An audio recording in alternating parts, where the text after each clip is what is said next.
దీని గురించి నేను ముందు ఎప్పుడూ కొన్నాను, చదవలేదు. సవేరా న్యాచురల్స్ కానీ ట్రెక్కింగ్కి వెళ్ళేవాళ్ళు ఉంటారు కదా. సో మీరు హిమాలయాస్ ట్రెక్కింగ్ ఎక్కడికైనా వెళ్ళాలంటే ఫస్ట్ బ్రీతింగ్ ఎలా తీసుకొని నేర్పిస్తారు. అంటే దాని అర్థం ఏంటంటే మన బ్రీతింగ్ సరిగ్గా రాదు. So really we breathe but we breathe in a wrong way. మనకు ఆల్రెడీ న్యాచురల్గా వచ్చిన బ్రీతింగ్ని మనం పాడు చేసుకుంటాం. ఈరోజు బ్రీతింగ్ కూడా మనం వెళ్ళి నేర్చుకోవాలి. సో ట్రెక్కింగ్ ఇట్లా వెళ్తున్నప్పుడు మనం ఇప్పుడు ఇంటికాడ చేసే బ్రీతింగ్ అండ్ లెవెల్స్ చేస్తే కనీసం కొండ హాఫ్ కాదు కదా, 1 ఇంచ్ కూడా పైకి ఎక్కలేము. సో దానికి సపరేట్గా 2-3 months ట్రైనింగ్ ఇచ్చి మళ్ళీ నేను తీసుకెళ్ళి అంటే మనం ఆల్టర్ చేసుకుంటాం. సో బేసిక్ ప్రాబ్లం ఏంటంటే మనం we take more breathing through mouth than nose. So యాన్సిస్టర్స్కి మనకున్న బాడీ స్ట్రక్చర్ అంతా బ్రీతింగ్ అనేది has to be taken by noses. ఎందుకంటే అందుకే it was built like it has filters, 3 filters inside, so that more efficient way of taking oxygen జరుగుతుంది nose ద్వారా తీసుకుంటే. వెరాజ్ మౌత్ ద్వారా తీసుకుంటే ఇట్స్ నాట్ ఎఫిషియంట్. సో దానివల్ల వచ్చే ప్రాబ్లమ్స్ ఏంటి ఇవన్నీ అందరికి. One is snoring, next sleep apnea, next dental issues, next ఇంకా మిగతా అన్ని. సో ఈ చాప్టర్లో వీళ్ళు ఏంటంటే ఇది వాజ్ సైంటిఫిక్గానే ఎక్స్పెరిమెంట్స్ చేసి ఎక్స్ప్లెయిన్ చేశాడు everything. So first topic is all about experiment. అసలు మౌత్ ద్వారా తీసుకుంటే ఏమవుతుంది, నోస్ ద్వారా తీసుకుంటే ఏమవుతుంది. ప్యూర్లీ అంటే మన పరిస్థితి ఎలా వచ్చిందంటే ప్యూర్గా నోస్ ద్వారా తీసుకోవాలంటే మౌత్ కట్టేసుకోవాలి. అంటే మనకు తెలియగానే తీసుకుంటున్నాం మౌత్ ద్వారా. సో అది కట్టకుండా ఎలా చేయాలని మళ్ళీ చూడాలి. సో వీళ్ళు ఏంటంటే కొన్ని మనకు ర్యాట్స్లో వీటన్నిటిలో ట్రై చేశారు అనమాట. ఓన్లీ ప్యూర్ నోస్ కట్టేసి మౌత్ ద్వారా తీసుకుంటే ఏమవుతుంది.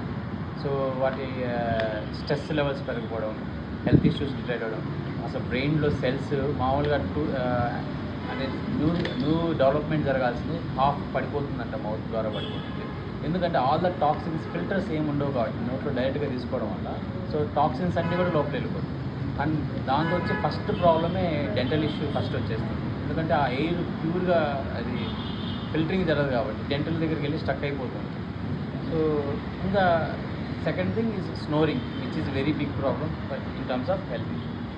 సో నెక్స్ట్ దాంతో వాళ్ళు ఇంకొంచెం డెప్త్గా వెళ్ళారు, అంటే మొత్తం మెడికల్ టర్మినాలజీకి వెళ్ళారు. వీళ్ళైతే ఇంకా కొంచెం బాగా గుర్తుపెట్టుకోగలరు నాకన్నా. So next second chapter is నోస్లో మళ్ళీ లెఫ్ట్ సైడ్ నుంచి తీసుకుంటే ఏమొస్తుంది, రైట్ సైడ్ నుంచి తీసుకుంటే ఎలా వస్తుంది. రెండు యాక్చువల్ ప్రాపర్ ఫంక్షన్ అవుతుంది. మన బ్రెయిన్లో ఇమేజ్ క్రియేషన్ చాలా ప్రాబ్లం. అంటే యాక్చువల్ రైట్ సైడ్ తీసుకుంటే దేసే like sympathetic nerve system activate అవుతుంది. సో లెఫ్ట్ నాస్ట్రిల్ తీసుకుంటే పారాసిమ్టమాటిక్ నర్వ్ సిస్టమ్ యాక్టివేట్ అవుతుంది. అంటే యూజువల్లీ వాళ్ళు క్రియేటివిటీ బ్రెయిన్ రావాలంటే లెఫ్ట్ సైడ్ ఒకటి బ్రీతింగ్ బాగా తీసుకోవాలి.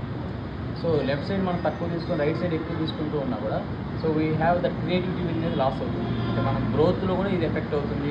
వేరు నార్మల్లీ ఎవ్రీథింగ్ ఈజ్ బ్యాలెన్స్.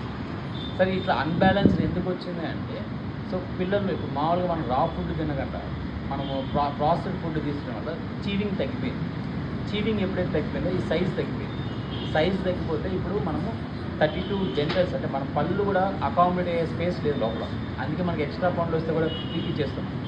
అంటే because the space is getting narrowed down. When it is getting narrowed down everything like మన అంటే ఇక్కడ కంజెస్ట్ అయ్యే కొద్దీ మనకు నోస్ మజిల్స్ అన్నీ కూడా కంజెస్ట్ అయిపోతుంది. సో దట్ మనం ప్రాపర్గా తీసుకోవడం అనేది నోస్ ద్వారా జరగట్లేదు. So we are going for mouth. అంటే అది నెసెసిటీతోనే అడ్జస్ట్ అయింది మనం ఫేస్లో. సో ఓల్డ్ అంటే అమెరికన్ సైంటిస్ట్ కూడా ఓల్డ్ అమెరికన్స్ అంటే నేటివ్ అమెరికన్స్ వాళ్ళే అంటే చిన్న పాపకు కూడా మనం కూడా పాలు ఇచ్చిన వెంటనే తను నోరు క్లోజ్ చేస్తాం. So that will start teaching her baby నోట్తో తీసుకోకూడదని మనమే స్టాప్ చేస్తాం. అలాంటి ఇప్పుడు మనమే ఏ స్టేజ్కి వచ్చేసామంటే కంప్లీట్గా నోట్తో తీసుకునే స్టేజ్లోకి వచ్చేసాం. సో యావరేజ్గా వీళ్ళు చెప్పేది ఏంటంటే మన బాడీకి ఆక్సిజన్ తీసుకుని అదే తీసుకోవాలని వెయిట్ చేస్తూ ఉంటుంది. ఒకవేళ మనం కొంచెం కంట్రోల్ చేసుకుని అది ఎట్లా సర్వైవల్ మెకానిజం ఎట్లా ఆక్సిజన్ తీసుకుంటుంది. మనం యాక్చువల్గా మనం కంట్రోల్ చేయాల్సింది CO2 కార్బన్ డైఆక్సైడ్ కంట్రోల్ చేయాలి. మనం చేసే ఈ షాలో బ్రీతింగ్లో తీసుకొని వెంటనే వదిలేసడం వల్ల కార్బన్ డైఆక్సైడ్ తగ్గిపోతుంది, నాట్ ఆక్సిజన్. సో దానివల్ల లోపల ఉన్న వైటల్ ఆర్గాన్స్ ఏదైతే కార్బన్ డైఆక్సైడ్ కూడా కావాలి మేజర్గా అది తగ్గిపోతూ ఉంటుంది. సో మనము ఇంకా వాళ్ళు లంగ్స్ కాడ అప్పర్ లంగ్స్కి వచ్చి ఒకటి సిమ్టమాటిక్ అది నర్వ్ సిస్టమ్ ఉంటుంది లోయర్గా. సో మనం లోయర్గా తీసుకోవడం వల్లే రిలాక్సేషన్ అట్లా అప్పర్ తీసుకునే దాన్ని ఎప్పుడు ఎమర్జెన్సీ బ్రీతింగ్ అంటారు. సో మనం అది స్ట్రెస్లో ఉన్నప్పుడు తీసుకుంటాం ఎప్పుడు అప్పర్.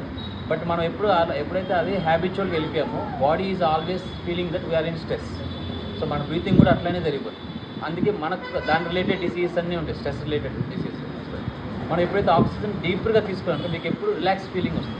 అందుకే మీరు ఇప్పుడు సపరేట్గా యోగాకి వెళ్ళి ఇదేంటి అక్కడ నీట్గా నేర్చుకునేది కూడా మనం ఏంటంటే స్వాలో బ్రీతింగ్ తీసుకుంటాం.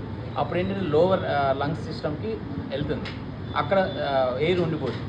సో అప్పుడు మీకు రిలాక్సేషన్ అండ్ రెస్ట్ మోడ్లోకి యాక్టివేట్ అవుతుంది. మనం ఎప్పుడైతే పైన తీసుకుంటూ ఉంటామో ఆ స్ట్రెస్ మోడ్లోనే ఉంటుంది. అంటే డిసీజ్ గురించి పక్కన పెట్టేస్తే ఫస్ట్ మనం తీసుకునే బ్రీతింగ్ మెథడే తప్పు.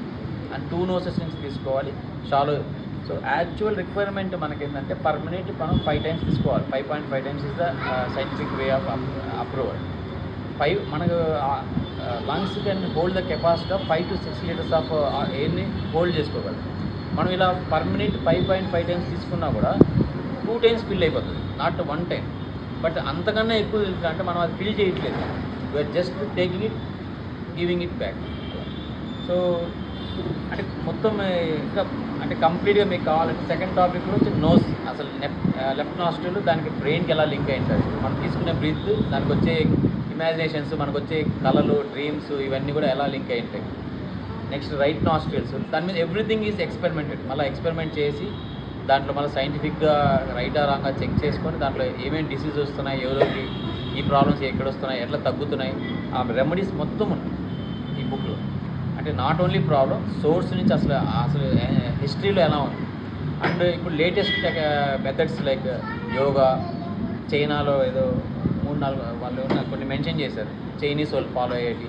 ఈ అన్ని చోట్ల కూడా methods what they do is finally to take slow breathing. అసలు యాక్చువల్గా ఇంకా తక్కువ బ్రీతింగ్ తీసుకున్నా కూడా మనం సర్వైవ్ అవుతాం. మనం అది చేయక ఏదో మనకి ఏదో అది ఆక్సిజన్ లేకపోతే ఏదో ఇబ్బంది పడిపోతాం అనే ఉద్దేశంతో దాని సైజ్ అంతా కంజెస్ట్ చేసాం. So at least start practicing breathing అనేది మన ఫుడ్ డైటింగ్లో అందరూ ఎట్లా మిగతా అన్నీ ఫాలో అవుతామో, breathing also plays a major role in our diet and మన ఎవ్రీథింగ్, మన హెల్త్ పరంగా ఎవ్రీథింగ్. సో ప్రాపర్గా బ్రీత్ తీసుకుందాం. And the new science of lost thought, that is the caption he kept, science of lost thought. అంటే యాక్చువల్గా మనకు ఉండింది, అది పోయింది, మళ్ళీ బ్యాక్ తీసుకొచ్చుకుందాం అని. ఓకే ఫైన్, అంతే అండి. సో మోర్లీ అంటే ఇది కొంచెం బాగా యాక్టివేట్ అవ్వాలని చీవింగ్ ఎక్కువ చేయాలి, ఇచ్చే సలహా. సో అండ్ కొంచెం స్టార్ట్ చేయండి, అంటే నిద్రపోయేటప్పుడు మౌత్ని కొంచెం కట్టేసి స్టిక్కర్ వేసుకొని కొంచెం స్టార్ట్ చేయండి, ఒక 1 hour ఉండడానికి ట్రై చేయండి. అలా స్లోగా కెపాసిటీని పెంచండి, అంటే నాట్ ఇన్స్టెంట్ ట్రై చేస్తూ ఉండండి. మౌత్తో ఓన్లీ నోస్తో తీసుకోవడానికి ట్రై చేయండి. సార్ క్లోజ్ చేసి అట్లా మీరు హ్యాబిచువల్ స్టార్ట్ చేసామంటే అవుతుందండి. ఇంకా 2 చాప్టర్స్ అయింది, డీటెయిల్ కావాలని నెక్స్ట్ వీక్ ఇంకా పూర్తిగా చెప్తాను.